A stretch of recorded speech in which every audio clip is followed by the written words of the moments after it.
लगे छी अपने सबके मिथिला संस्कार पर स्वागत करे छी। की हाल चाल छै?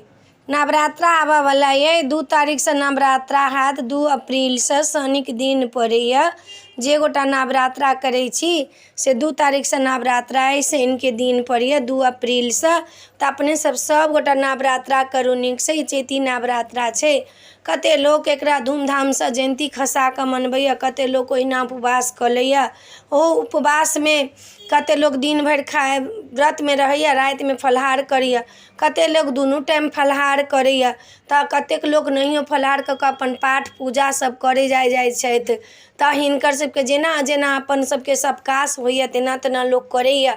आहू में लोग जयंती खसबैया, पूजा पाठ नियम पूर्वक करैया, संधि पाठ करैया, संपूर्ण पाठ करैया। नहीं होइ छै तो एक एक अध्याय के सेहो लोग पाठ करैया। तो अपन अपन नियम छनि, अपना नियम से करै छथिन। तो अपने सबके 2 तारीख से यही नवरात्रा शनिक दिन पड़ैया। तो ई बता देलहुँ हँ वीडियो 2 तारीख से नवरात्रा ये। एहि वीडियो में आ छला। अपने सबके नीक लागत चैनल के सब्सक्राइब करऽ के, लाइक करऽ के नहीं बिसरबे, कहऽ के नहीं बिसरबे। जय मिथिला, जय माता जी। अहाँ सब लगे छी बिसरि गेलहुँ हमरा, की हमरा से कमी भेल जे बिसरि गेला। जय मिथिला, जय माता जी।